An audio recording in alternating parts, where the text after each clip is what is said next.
आप सभी का स्वागत करती हूँ आपके अपने चैनल में।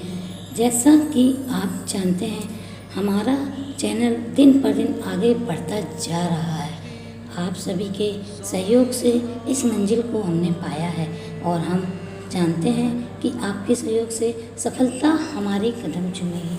तो चलिए हम साईं चरित्र का अध्याय 27 आपके समक्ष प्रस्तुत करती हूँ। तो उससे पहले हो जाए साईं का जयकारा। शिरडी के दर पे बुलाता है साईं, शिरडी के दर पे बुलाता है साईं, भक्तों के कष्टों को मिटाता है साईं। शिरडी के दर पे बुलाता है साईं, भक्तों के कष्टों को मिटाता है साईं। आज ही बना लो इन्हें, आज ही बना लो इन्हें अपना जीवन का साथी, सच्चे मन से कर लो साईं की आरती। श्री साईं का हास्य विनोद। शिरडी में बाजार प्रत्येक रविवार को लगता था। निकटवर्ती ग्रामों से लोग आकर वहां दुकानें लगाते, सौदा बेचते थे। मध्याह्न के समय मस्जिद लोगों से ठसाठस भर जाया करती थी, परंतु रविवार के दिन तो लोगों की इतनी अधिक भीड़ होती थी कि प्रायः दम घुटने लगता था।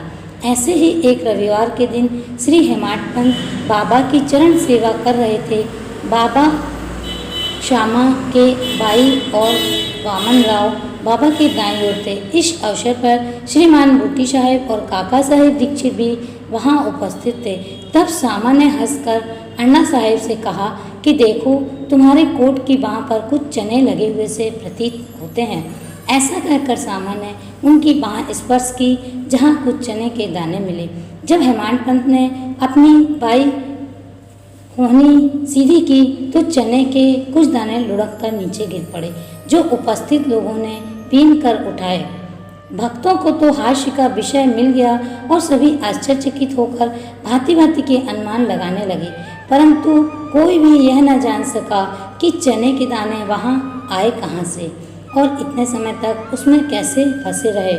इसका संतोषप्रद उत्तर किसी के पास न था, परंतु इस रहस्य का भेद जानने को हर कोई उत्सुक था। तब बाबा कहने लगे, इन महाशय, अन्ना साहिब को एकांत में खाने की बुरी आदत है।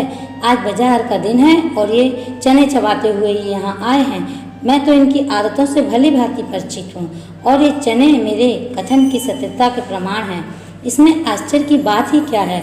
हेमाडपंत बोले, बाबा, मुझे कभी भी एकांत में खाने की आदत नहीं है, फिर इस प्रकार मुझ पर दोषारोपण क्यों करते हैं? अभी तक मैंने शिरडी के बाजार के दर्शन भी नहीं किए तथा आज के दिन तो मैं भूल कर भी बाजार नहीं गया। तब उनके खाने की बात तो दूर है, भोजन के समय भी जो मेरे निकट होते हैं उन्हें उनका उचित भाग दिए बिना मैं कभी भोजन ग्रहण नहीं करता। बाबा ने कहा, तुम्हारा कथन सत्य है, परंतु जब तुम्हारे समीप ही कोई न हो तो तुम या हम कर ही क्या सकते हैं? अच्छा बताओ, क्या भोजन करने से पूर्व तुम्हें कभी मेरी स्मृति आती है? क्या मैं सदैव तुम्हारे साथ नहीं हूँ? फिर क्या तुम पहले मुझे ही अर्पण कर भोजन किया करते हो? आगे का स्मरण ही अर्पण है। इस घटना द्वारा बाबा क्या शिक्षा प्रदान कर रहे हैं, थोड़ा इस ओर ध्यान देने की आवश्यकता है। इसका सारांश यह है कि इंद्रियां, मन और बुद्धि द्वारा पदार्थों का रसास्वादन करने के पूर्व बाबा का स्मरण करना चाहिए। उनका स्मरण ही अर्पण की एक विधि है। इंद्रियां विषय पदार्थों की चिंता किए बिना कभी नहीं रह सकती। इन पदार्थों को उपभोग से पूर्व ईश्वर अर्पण करने देने से उनकी आसक्ति स्वभावतः नष्ट हो जाती है। इसी प्रकार समस्त इच्छाएं, क्रोध और तृष्णा आदि कुप्रवृत्तियों को पहले ईश्वर में अर्पण कर गुरु की ओर मोड़ देना चाहिए। यदि इसका नित्य अभ्यास किया जाए तो परमेश्वर तुम्हारी कुवृत्तियों के दमन में सहायक होंगे। विषय के रसास्वादन के पूर्व वहाँ बाबा की उपस्थिति का ध्यान अवश्य रखना चाहिए। तब विषय उपयोग के उपयुक्त है या नहीं, यह प्रश्न उपस्थित हो जाएगा और आचरण में सुधार होगा। इसके फलस्वरूप गुरु प्रेम में वृद्धि होकर शुद्ध ज्ञान की प्राप्ति होगी। जब इस प्रकार ज्ञान की वृद्धि होती है तो दैहिक बुद्धि नष्ट होकर चैतन्य में लीन हो जाती है। वस्तुतः गुरु और ईश्वर में कोई भी अलगाव नहीं है और जो उन्हें भिन्न समझता है वह तो निरा अज्ञानी है। तथा उसे ईश्वर दर्शन होना भी दुर्लभ है। इसलिए समस्त भेदभाव को भूलकर गुरु और ईश्वर को अभिन्न समझना चाहिए।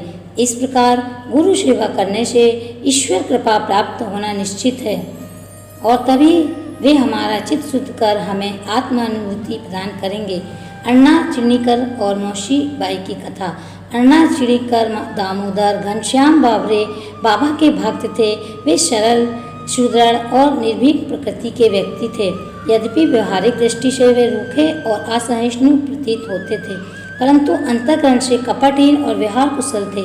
इसी कारण बाबा उन्हें विशेष प्रेम करते थे। सभी भक्त अपनी अपनी इच्छा अनुसार बाबा के अंग दबा रहे थे। बाबा का हाथ कटड़े पर रखा हुआ था। दूसरी ओर एक विधवा उनकी सेवा कर रही थी, जिनका नाम वेणुबाई कोजलगी था।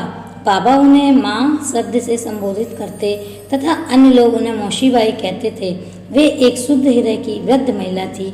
वे उस समय दोनों हाथों की अंगुलियां मिलाकर बाबा के शरीर को मसल रही थी। जब वे बलपूर्वक उनका पेट दबाती तो पेट और पीठ का प्रायः एकीकरण हो जाता था। बाबा भी इस दबाव के कारण यहाँ वहाँ सरक रहे थे।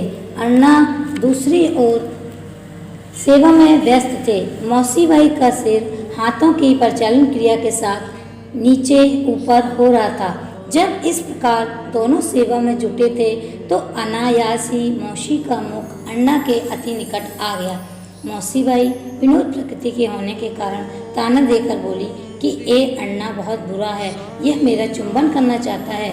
इसके बाल तो पक गए हैं, परंतु मेरा चुंबन करने में इसे तनिक भी लज्जा नहीं आती है। यह सुनकर अन्ना क्रोधित होकर बोले कि तुम कहती हो कि मैं एक वृद्ध और बुरा व्यक्ति हूँ। क्या मैं मूर्ख हूँ? तुम खुद ही छेड़खानी करके मुझसे झगड़ा कर रही हो। वहाँ उपस्थित सब लोग विवाद का आनंद ले रहे थे। बाबा का स्नेह तो दोनों पर था, अतः उन्होंने कुशलतापूर्वक विवाद का निपटारा कर दिया। वे प्रेम पूर्वक बोले कि अरे अन्ना, व्यर्थ ही क्यों झगड़ रहे हो? मेरी समझ में नहीं आता कि माँ का चुंबन करने में दोष ही क्या है। बाबा के शब्दों को सुनकर दोनों शांत हो गए और सब उपस्थित लोग जी भर कर ठहाका मारकर बाबा के विनोद का आनंद लेने लगे। बाबा की भक्त परायणता। बाबा भक्तों को उनकी स्वेच्छा के अनुसार सेवा करने देते हैं और इस विषय में किसी प्रकार का हस्तक्षेप उन्हें सहन न था। एक अन्य अवसर पर मौसीबाई बाबा का पेट बलपूर्वक मसल रही थी, जिसे देखकर दर्शकगण व्यग्र होकर मौसीबाई से बोले कि माँ, कृपया धीरे धीरे ही पेट दबाओ। इस प्रकार मसलने से तो बाबा की अतड़ियाँ और नाड़ियाँ ही टूट जाएंगी। वे इतना कह भी नहीं पाई थी कि बाबा अपने आसन से तुरंत उठ बैठे और अंगारे के समान लाल आंखें कर क्रोधित हो गए। इतना साहस किसमें था जो उनको रोके? उन्होंने दोनों हाथों से सटके का एक छोर पकड़ नाभि में लगाया और दूसरा छोर जमीन पर रख उसे पेट में धक्का देने लगे। सटका लगभग 2 या 3 फीट लंबा था। ऐसा लगता था कि वह पेट में छिद्र कर प्रवेश कर जाएगा। लोग भयभीत थे कि अब पेट फटने ही वाला है। बाबा अपने स्थान पर दृढ़ हो उसके अत्यंत समीप होते जा रहे थे और प्रतिक्षण पेट फटने की आशंका हो रही थी। सभी आश्चर्यचकित और भयभीत हो ऐसे खड़े थे मानो गूंगों को समुदाय हो। यथार्थ में भक्तगण का संकेत मौसीबाई को केवल इतना ही था कि वे सहज रीति से सेवा शुश्रूषा करें। किसी की इच्छा बाबा को कष्ट पहुंचाने की न थी। भक्तों ने तो यह कार्य केवल सद्भावना से प्रेरित होकर किया था, परंतु बाबा तो अपने कार्य में किसी का हस्तक्षेप जरा भी न होने देना चाहते थे। भक्तों को आश्चर्य हो रहा था कि शुभ भावना से प्रेरित कार्य दुर्गति में परिणित हो गया और वे केवल दर्शक बने रहने के अतिरिक्त कर ही क्या सकते थे। भाग्यवश बाबा का क्रोध शांत हो गया और सटका छोड़कर वे पुनः आसन पर विराजमान हो गए।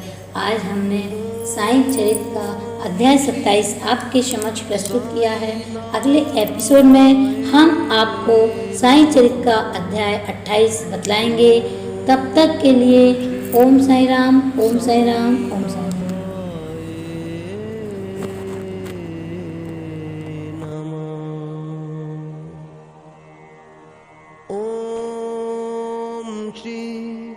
साईनाथाय नमः।